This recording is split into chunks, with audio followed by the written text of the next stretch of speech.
You have requested me, my dear friend, to bestow some of that leisure with which Providence has blessed the decline of my life in registering the hazards and difficulties which attended its commencement.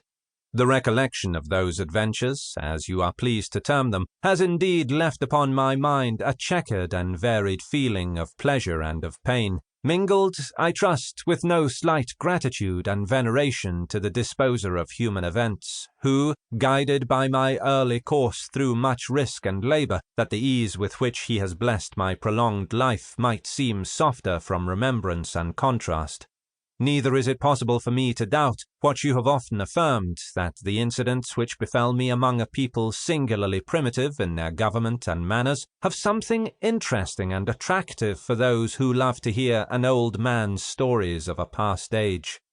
Still, however, you must remember that the tale told by one friend and listened to by another loses half its charms when committed to paper, and that the narratives to which you have attended with interest, as heard from the voice of him to whom they occurred, will appear less deserving of attention when perused in the seclusion of your study. But your greener age and robust constitution promise longer life than will, in all human probability, be the lot of your friend. Throw, then, these sheets into some secret drawer of your escritoire, till we are separated from each other's society by an event which may happen at any moment, and which must happen within the course of a very few years. When we are parted in this world, to meet, I hope, in a better, you will, I am well aware, cherish more than it deserves the memory of your departed friend, and will find in those details which I am now to commit to paper matter for melancholy, but not unpleasing reflection.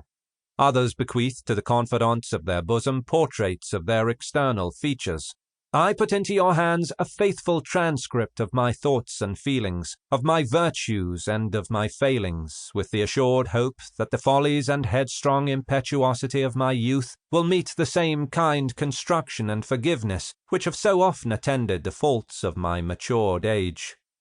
One advantage, among the many, of addressing my memoirs, if I may give these sheets a name so imposing, to a dear and intimate friend, is that I may spare some of the details, in this case unnecessary, with which I must needs have detained a stranger from what I have to say of greater interest. Why should I bestow all my tediousness upon you, because I have you in my power, and have ink, paper, and time before me?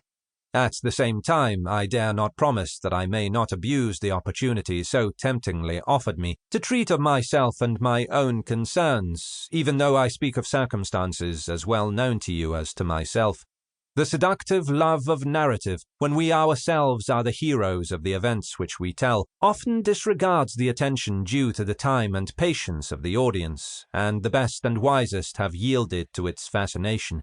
I need only remind you of the singular instance evinced by the form of that rare and original edition of Sully's Memoirs, which you, with the fond vanity of a book collector, insist upon preferring to that which is reduced to the useful and ordinary form of memoirs, but which I think curious, solely as illustrating how far so great a man as the author was accessible to the foible of self-importance.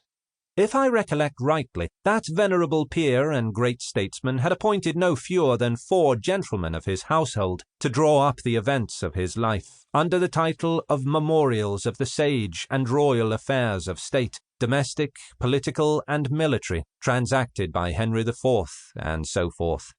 These grave recorders, having made their compilation, reduced the memoirs containing all the remarkable events of their master's life into a narrative, addressed to himself in propria persona.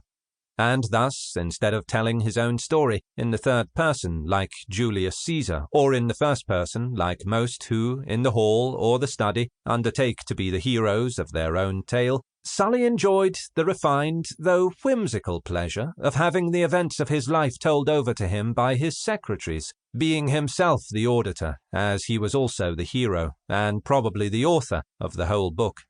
It must have been a great sight to have seen the ex-minister, as bolt upright as a starched ruff and laced cassock could make him, seated in state beneath his canopy, and listening to the recitation of his compilers, while standing bare in his presence, they informed him gravely, "Thus said the Duke." So did the Duke infer,